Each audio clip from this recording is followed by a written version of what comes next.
नमस्कार, मैं हूं संदीप अखिल। आज हमारे साथ हैं राज्यसभा सांसद और प्रदेश कांग्रेस के मीडिया पर्यवेक्षक प्रमोद तिवारी जी। तिवारी जी, स्वागत है आपका। बहुत बहुत धन्यवाद संदीप। बड़े व्यस्ततम समय में से आपने समय निकाला है, लगातार आप लोग चुनाव में व्यस्त हैं। कहाँ पाते हैं कांग्रेस पार्टी को आप? देखिए, पिछली बार तो हमने वायदे किए थे जी, तो अनिश्चितता थी। अब की जब चुनाव में जा रहे हैं तो उन वायदों को जो संकल्प लिया था, जो हमने वचन दिए थे, 95% से ज़्यादा पूरा कर लिया। तो जब जा रहे हैं तो जनता की विश्वसनीयता भी हो गई। आप हमें कंपेयर कर लीजिए पिछली रमन सरकार से, ये भी सुविधा उसके पास हो गई। और जो अब हम घोषणाएं कर रहे हैं, जनता उसे मान रही है। तो मैं तो कहता हूँ कि पिछली बार 71 हो गए थे बाद में, तो इस बार 75 से कम नहीं रहेंगे। चुनाव दिखेगा, मुझे अनुभव है चुनाव का। तो चुनाव आते आते जनता पूरी तरह चली जाएगी कांग्रेस के साथ, क्योंकि 2-3 घोषणाएं इसमें ऐसी हैं तो हमारी 17 घोषणाएं। चमत्कारिक रूप से किसान जो है, वो जो धान देख रहा है, उत्तर प्रदेश में 1100 रुपया कुंटल, बीजेपी की सरकार मध्य प्रदेश है, वहाँ 1100-1200 रुपये कुंटल। और जैसे ही वो छत्तीसगढ़ आता है, और छत्तीसगढ़ को तो दुनिया में धान का कटोरा माना जाता है। तो मेन तो यहाँ धान है ना मेन, और फसलें महत्वपूर्ण हैं। तो एक बारगी कहाँ 1100-1200 और कहाँ 2680, और अब तो 2800 कर दिया, लगभग तिगुना जाएगा। हमारे यहाँ एक दिक्कत और है उत्तर प्रदेश और यहाँ मध्य प्रदेश में, कि एक निश्चित सीमा तक खरीदा जाएगा। यहाँ तो प्रति एकड़ जितना कर दिया है कि आखिरी दाना तक बढ़ा दिया, अभी बढ़ा है। तो मैं ये सिर्फ कहना चाहता हूँ। और दूसरा, गैस सिलेंडर का जो किया है, 5 रुपये कम कर देने के बाद पूरे हिंदुस्तान में सबसे सस्ता गैस सिलेंडर लगभग 400 कुछ रुपए का छत्तीसगढ़ में मिलेगा।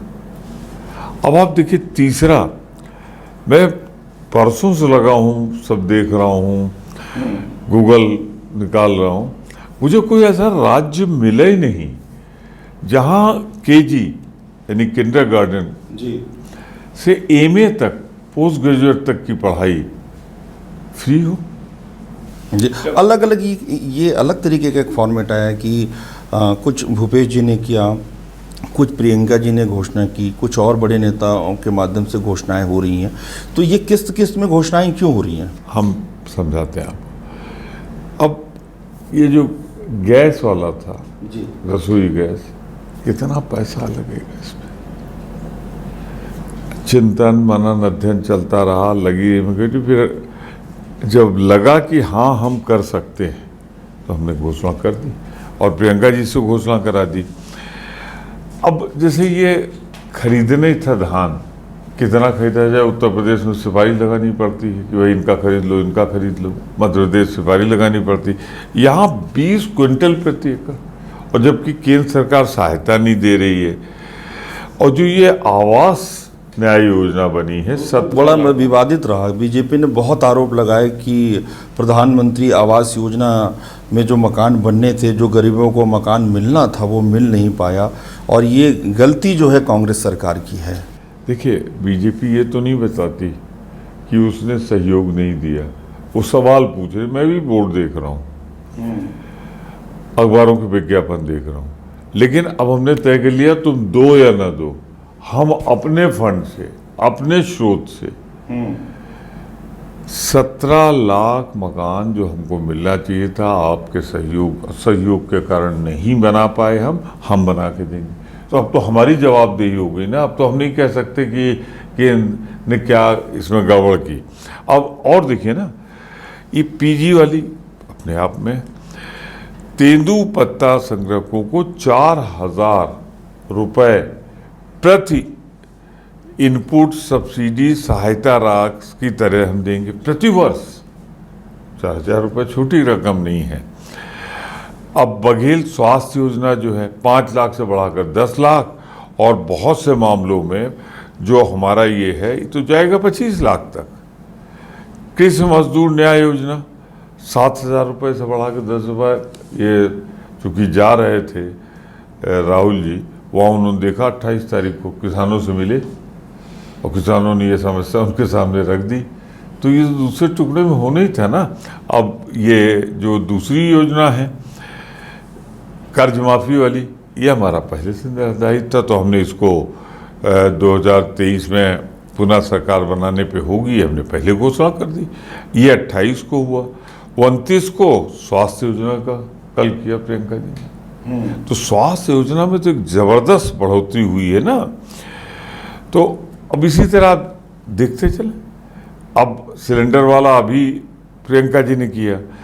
बिजली वाला जो आया है, ये जो दिल्ली का कंफ्यूजन था दूर किया। 200 यूनिट तक तो फ्री देंगे। मान लो 200 के ऊपर कोई गया तो 200 यूनिट तो फ्री रहेगी ही, उसके ऊपर 200 होगा। तो वो जो था कि किसी की 250 हो गई, पता लगा ये भी 200 वाला नहीं मिल रहा है, तो वो भी समस्या दूर की। महिला स्वयं सहायता ग्रुप वाला जो कल प्रियंका जी मैं मीटिंग में साथ तक किया है, इसके बारे में किसी ने सोचे नहीं था। बेचारी महिलाएं कर्जा लेके शुरू करती थी, अगर फ्लॉप हो गया तो जिंदगी कर्जे का बोल, अब वो ख़त्म कर रही हैं। वो एक एक देखते जाएं तो मतलब जो राहुल गांधी ने कहा है सही कहा है कि इसमें 700 ग्रामीण पार्कों की स्थापना कल तय हुआ। आत्मानंद स्कूल एक नया कंसेप्ट है, अंग्रेजी मीडियम। अब तो अंग्रेजी मीडियम के बच्चों को पढ़ने के लिए पहले पैदल जाते थे, अब तो बड़े बड़े कार वाले आ रहे हैं आत्मानंद स्कूल छोड़ने अपने बच्चों को। उनको लग रहा है यहाँ बेहतर हो रहा है। सड़क दुर्घटना पे जो दिया उन्होंने।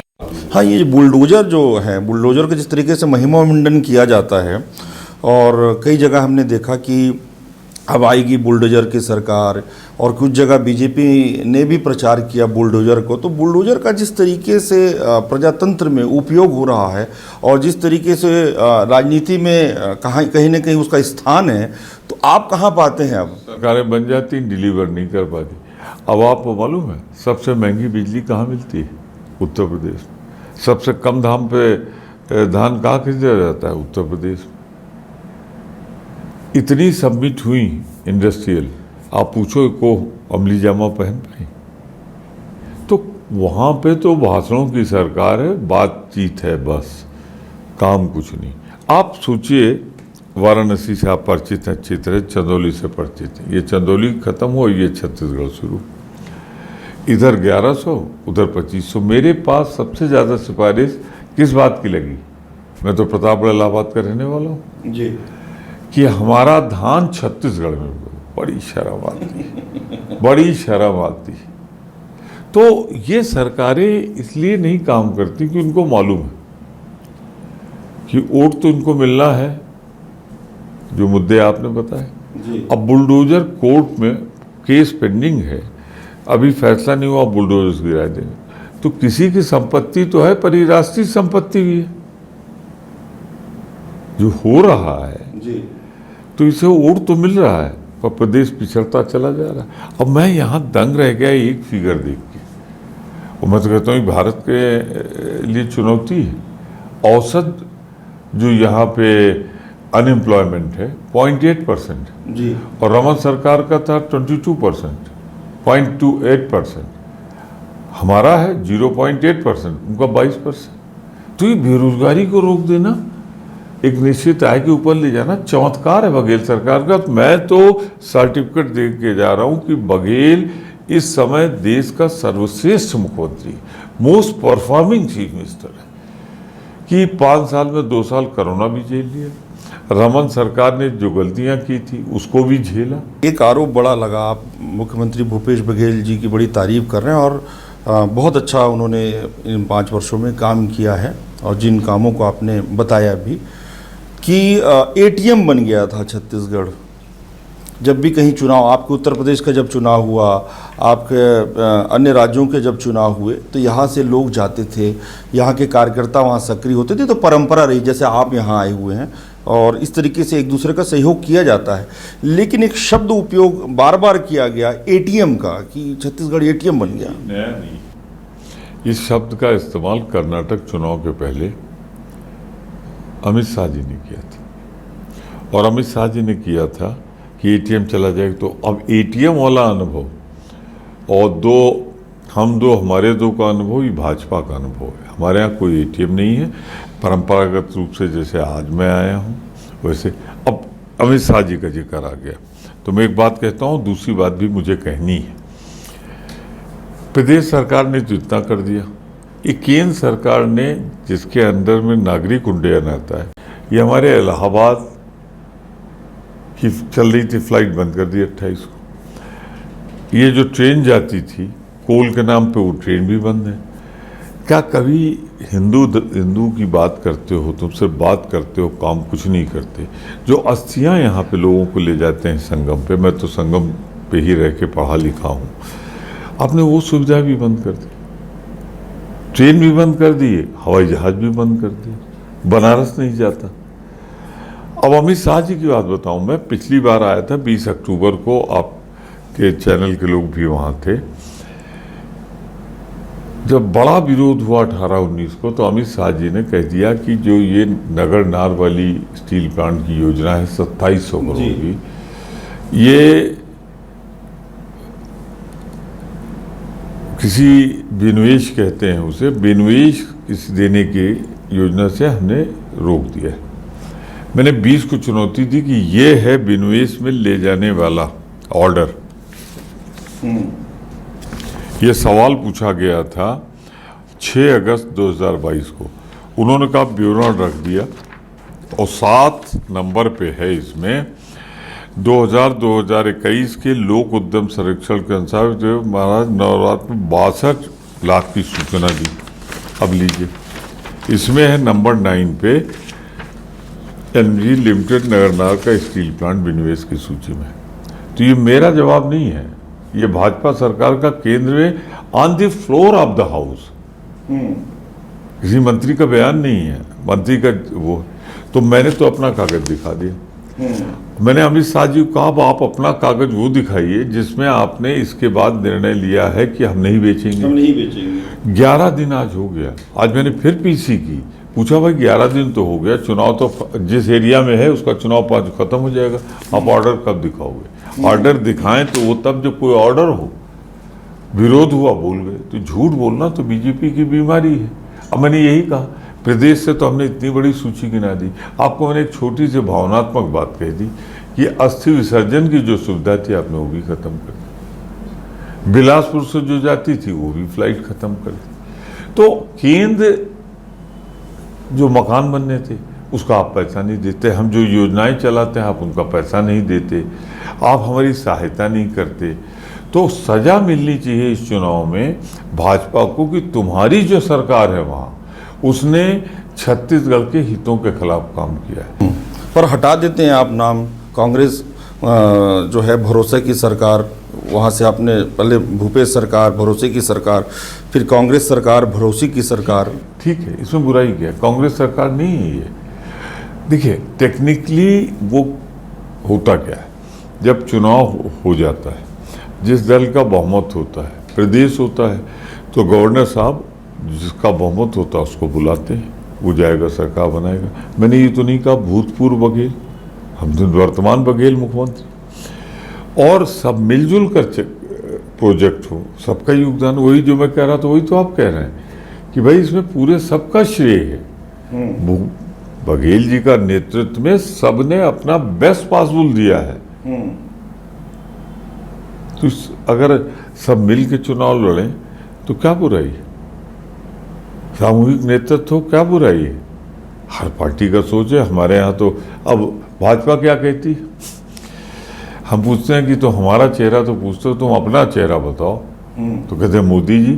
तो हमने कहा मेरे लिए समाचार है कि मोदी जी अब देश के प्रधानमंत्री नहीं रहेंगे बल्कि छत्तीसगढ़ के मुख्यमंत्री बनेंगे। तो भाई जब आप चेहरा नहीं दे रहे हो तो हम क्यों चेहरा दें? और वर्तमान मुख्यमंत्री जो है वो तो है, हम सामूहिक नेतृत्व की बात कर रहे हैं, हमने यहाँ भी नहीं दिया। कमलनाथ जी को, अरे आप बताओ, आपका वहाँ सिटिंग मुख्यमंत्री मामा है शिवराज, आपने उसका नाम नहीं दिया। टिकट के बेचारे लाले पड़ गए, वो जाके जनता के बीच रो रहा है कि बताओ हम चुनाव लड़ें तो कहाँ से लड़ें, लड़ें कि ना लड़ें। तो आप अपना देखो ना, राजस्थान में आपका चेहरा कौन है? बेचारी वसुंधरा जी तैयार बैठी, लेकिन उनको नाम ही नहीं करी बीजेपी। जिस तरीके से आप में आत्मविश्वास से आप लबरेज हैं, एक बात आती है, उधर अयोध्या में तैयारी चल रही है, राम मंदिर निर्माण का काम चल रहा है, और छत्तीसगढ़ में भी राम वन पदगमन पर काम हो रहा है। लेकिन राम ही केवल प्रेम में प्यारा, जान ले जो जान निहारा। राम जी को केवल प्रेम पसंद है, लेकिन कहीं न कहीं जो है राजनीति में राम आ जाते हैं। अच्छा आप ये बताएं, बेचारे भाजपा वाले क्या महंगाई पे चुनाव लड़ें, बेरोजगारी पे चुनाव लड़ें, भ्रष्टाचार पे चुनाव लड़ें, अक्षमता पे लड़ें, कोरोना का मुकाबला नहीं कर पाए उससे लड़ो, तो चलो भगवान राम के सहारे। पर मैं आपके चैनल पे ऑन रिकॉर्ड एक बात कहना चाहता हूं और दृढ़ता से ओन करूंगा, भाजपा ने भगवान राम के साथ धोखा किया है। मंदिर बनाने के लिए जो वायदा किया था वो नहीं पूरा किया। मंदिर तो सुप्रीम कोर्ट के फैसले से बन रहा है। अब आप बताइए, मैं आपको 91 का इनका घोषणा पत्र दे सकता हूँ, 93 का दे सकता हूँ, विधानसभा में मैं बैठता था, सामने मैंने कल्याण सिंह जी से पूछा, वो भेज सकता हूँ कि आप तो वादा करते थे कि अगर हमारी सरकार बन गई तो हम कानून बना के मंदिर बनाएंगे। उन्होंने कहा केंद्र में भी हमारी बन जाएगी तो हम बनाएंगे। मैंने 96 में पूछा, 98 में भी पूछा, 99 में भी पूछा, भाजपा सरकार थी प्रदेश में, आपने कहा आपकी सरकार तो बन गई है केंद्र में। तो इन्होंने जो घोषणा पत्र में लिखा था या जो इन्होंने वचन दिया था वो तो नहीं पूरा किया। संविधान नहीं बदला, कानून नहीं बदला, और भगवान राम का मंदिर अगर कानून बना के ले आते, इंडियन वर्शिप एक्ट हटा के, तो मैं मानता इन्होंने बनवाया। अब तो जो कांग्रेस कहती थी कि या बातचीत से तय कर लो मंदिर मस्जिद, और या तो फिर जो अदालत का फैसला हो मानो, तो मानना तो वही पड़ा जो अब अदालत ही ने कह दिया कि वहाँ भव्य राम मंदिर बनना चाहिए, और बगल में यमुना पार सरयू पार मस्जिद बनना चाहिए, तो उसका भी तो पैसा दे रहे हो आप। तो भगवान राम का मंदिर बने ये भाजपा कभी नहीं चाहती थी। भाजपा चाहती थी भगवान राम के नाम पे कत्लेआम कराते रहें, सांप्रदायिकता फैलाते रहें। अब वो निर्णय हो गया सुप्रीम कोर्ट का, तो उन्होंने कर लिया। अब उसको जोड़ कहा ना, जनवरी तक इसलिए खिसका के ले जा रहे हैं कि चुनाव नजदीक आ जाएगा और तब लाभ मिलेगा राजनीति में चुनाव। मैं नहीं समझता हूँ, मैं तो अवध का रहने वाला हूँ। जी जी। राम मंदिर का निर्माण सर्वोच्च न्यायालय के आदेश पे हो रहा है, ये बात सबको मालूम। पर ये भी बात है तिवारी जी कि उसके बाद लोकसभा का चुनाव होता है। लोकसभा का जब चुनाव होता है तो 11 सीटें लोकसभा की छत्तीसगढ़ में हैं, जिसमें से 9 सीटें भारतीय जनता पार्टी जीतती है और 2 कांग्रेस जीतती है। एक्सप्लेन करता हूँ। देखिए, भाजपा 6 महीने पहले तक चुनाव हार रही थी केंद्र में, ठीक। जो ये कश्मीर में घटना हुई, जो आज तक रहस्य बनी हुई, सर्जिकल स्ट्राइक की बात कर रहे हैं आप? नहीं, हम पहले तो पुलवामा की बात, कि ये बारूद कहाँ से आया, सीमा क्रॉस करके इतना बारूद आ गया और भारत सरकार सोती रही, आज तक नहीं पता लगा कहाँ से। सर्जिकल स्ट्राइक हुई, कई चीज़ें हुई, तो वो चुनाव तो भावनात्मक रूप से वो हो गया। फिर हमने विचार विमर्श किया कि इतना होने के बाद भी ये 37% नहीं क्रॉस कर पा रहे, तो अब इसका क्या जवाब हो सकता है? क्या हम एक ऐसा गठबंधन बनाएं जो 40% के ऊपर हो? पर आज भगवान की दया से कुछ ऐसा सहयोग, सामंजस्य आपस में बना कि हमने लगभग 65% का गठबंधन बना लिया। इंडिया गठबंधन। पर वो तो अलग बात कहते हैं कि बिना दूल्हे की बारात, तो तमाम इस प्रकार के शब्दों का प्रयोग करते हैं। हम बिना दूल्हे की बारात का भी जवाब आपको देंगे और ये 65% का भी। तो पिछली बार विधानसभा के चुनाव को जिसे सेमीफाइनल कहा गया, फाइनल हम इसलिए हार गए। अब हमारी जो बीमारी थी उसका इलाज हमने गठबंधन ढूंढ लिया, और कोई भाजपा के खिलाफ तो गठबंधन बना नहीं, एक गठबंधन भाजपा का बन गया, अब एक कांग्रेस सहित तमाम सहयोगी दलों का बन गया। एक गठबंधन के पास गठबंधन चुनाव लड़ा, 37% तक वोट है, दूसरे गठबंधन के सब जोड़े गए तो 65% के ऊपर निकल रहा है। तो लड़ाई तो अब 37-38% बनाम 65% हो गई, 2/3 बहुमत से इंडिया जीतेगा। अब बिना दूल्हे की बारात वाली, इस पर मैं आता हूँ। पहले कहा जाता साहब ये कभी इकट्ठे ही नहीं हो सकते, हम इकट्ठे हो गए। फिर उनका साहब इकट्ठा तो हो जाएंगे, बैठ नहीं पाएंगे, बैठ भी गए। नामकरण भी हमने कर लिया, सीटों की शेयरिंग पे वार्ता चल रही है। तो अब रविशंकर जी और 2-3 एक तो अनुराग ठाकुर जी, 3-4 लोगों ने कहा कि साहब ये बिना दूल्हे की बारात है। उनका आशय ये था कि आपने अपना नेता नहीं चुना। भारत का संविधान क्या कहता है? यही कि जब सरकार चुनाव हो जाए, जिस दल का बहुमत हो, यहाँ इंडिया में केंद्र सरकार में राष्ट्रपति उसको बुलाएंगे जिसका बहुमत होगा, तब तो हमारा नेता जाएगा। और अगर आप पहले चुन लेते हो तो ये तो धोखा है। आप बड़े मतलब सुलझे हुए व्यक्ति हैं, बड़े मर्यादित बात करते हैं, बड़ी अच्छी बात करते हैं, लेकिन राजनीति में कहीं ना कहीं हम मर्यादाएं जो है खोते जा रहे हैं। शब्द जो है कहीं ना कहीं कहा जाए अपने अस्तित्व को ढूंढ रहे हैं, और इस राजनीति में और इस चुनाव के समय में तो और अधिक होता है। उनके लिए क्या कहना चाहेंगे? 44 साल मुझे किसी न किसी हाउस का मेंबर रहते हुए मुझे आज तक अपनी कही बात को वापस नहीं लेना पड़ा। अदालत में वकालत करता था, कभी मुझे एपोलॉजी नहीं टेंडर करनी पड़ी, तो मैं तो इसका प्रशंसक हूँ। लेकिन कल जो मैंने देखा, मुझे लगा कि भाजपा संस्कार की पार्टी अपने को कहती है, चाल चलन भाषा की बात कहती है। कल क्या बयान दे गए देवेंद्र फडणवीस जी? करोड़ों दिलों का जो नायक है, एक संवैधानिक पद पे जो चीफ मिनिस्टर के है, कल आए देवेंद्र फडणवीस और उन्हें गजनी का, गजनी खलनायक है इस देश के इतिहास का, गजनी का। ये भाषा कितनी अपमानजनक है। और ये अपमान बघेल जी का नहीं है, ये अपमान पूरी छत्तीसगढ़ की जनता का है, हर छत्तीसगढ़िया का है कि आप आते हैं दूसरे प्रदेश से, उन्हें गजनी कह के पुकारते हैं। क्या चाहते हैं आप? ये भाषा है कोई? संसदीय भाषा है? हम आपको किसी नाम से पुकारें, हम गोड से कहें आपको, कैसा लगेगा? थोड़ी राजनीति आप बड़े मतलब मैं बार बार कह रहा सुलझे हुए व्यक्ति हैं। राजनीति से थोड़ी सी तरह मैं बात करूं तो कांग्रेस में भी जो है कई शब्दों का ऐसा हम उपयोग कर रहे हैं। ऐसा नहीं कि केवल बीजेपी की तरफ बात जब चर्चा करें, आप जैसे व्यक्ति आए तो तटस्थ होकर बोले हाँ इधर भी गलत है उधर भी गलत है, दोनों को ठीक करना चाहिए। मैं इसे सही जवाब देता हूँ। जो भी असंसदीय भाषा बोले, जो भी गलत भाषा का प्रयोग करे, जो भी गाली गलौज करे, पर समस्या ये है तिवारी जी कि यही आज के समय में वायरल कंटेंट है। देखिए एक चीज है, इसका जवाब जनता देगी। जनता को पसंद है कि ना पसंद है, तो जवाब मालिक जज जनता है, वो फैसला कर दे। जो ऐसे बोलते हैं मैं किसी को समर्थन नहीं कर। छत्तीसगढ़ में बीजेपी का नारा है अब नहीं सही वो बदल के रहे वो। कहाँ पाते हैं आप बीजेपी को वर्तमान में, जो आपने पर्यवेक्षक के रूप में आपने जो अनुभव किया? तुलना ही सही जा रही होगी। अंदर रमन सिंह की लड़ाई, अग्रवाल जी की लड़ाई कई लोगों की है, तो उनमें बदलाव लाने की बात कर रहा हूँ। चुनाव में तो बदलाव होने वाला नहीं, चुनाव में तो 71 थे 75 होने वाली है कांग्रेस। जी, ये आत्मविश्वास है आपका।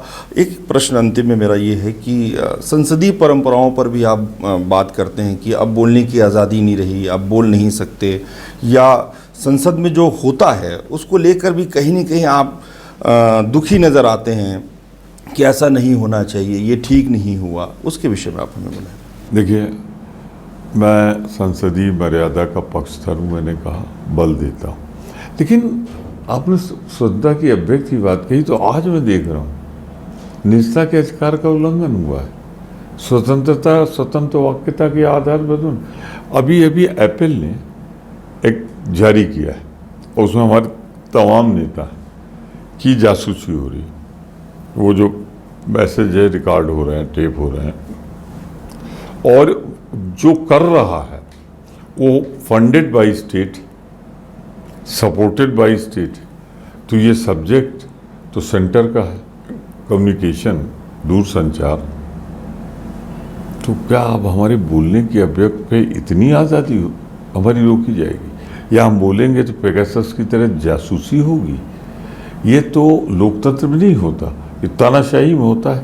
तो क्या मैं मानूं कि तानाशाही आ चुकी है और वो भाजपा कर रही है? तो मैं उसको कंडेम करता हूँ, बर्दाश्त ना करता हूँ। ईडी आईटी को लेकर भी कहीं न कहीं आपकी सरकारें जहाँ पर भी हैं, आपके जो बड़े नेता हैं वो हमेशा ईडी आईडी को और कई प्रकार के शब्दों का भी उनके लिए प्रयोग किया जा रहा है। मैं खुद कर रहा हूँ। आज ED, CBI, income tax Bhajpa के फ्रंटल संगठनों की तरह काम कर रहा है। जो बोला जेल में, जो उभरा रेड। अब आप बताओ, चुनाव की आचार संहिता लागू है। मैं आया था 20 तारीख को तो रेस्ट हो रही थी। 20 तारीख को जब मैं आया था तो रेस्ट हो रही। कल बुलाए गए राजस्थान के मुख्यमंत्री के बेटे वैभव गहलोत, तो वहाँ चुनाव हो रहा है और समन किया गया है केजरीवाल को। तो हम, कोई हमारे खिलाफ बोलेगा हम बख्शेंगे नहीं। और ईडी, सीबीआई ऐसे लोगों के यहाँ जा रही है बिन बुलाए मेहमान को की तरह, कि एक भय और आतंक पैदा किया जा रहा है। मैं तो खुद कहता हूँ इतना दुरुपयोग। और दूसरे, सुप्रीम कोर्ट कह रहा है कि जो ये मुकदमे कर रहे हैं 95% सीबीआई के मुकदमे खारिज हो रहे हैं, यानी झूठ हैं, सच्चाई साबित नहीं कर पा रहे। तो ये तो हैरेसमेंट है ना, डराना है ना, धमकाना है। और जब डराओगे धमकाओगे तो कहा जाएगा ना कि ईडी सीबीआई का आप दुरुपयोग कर रहे हो। हमारे साथ थे प्रमोद तिवारी जी, जिन्होंने खुलकर बेबाकी से आज अपनी बात रखी और छत्तीसगढ़ी अंदाज में आज मैं इनका कहूँ बहुत बहुत धन्यवाद। जय जोहार, जय छत्तीसगढ़। धन्यवाद, जय जोहार।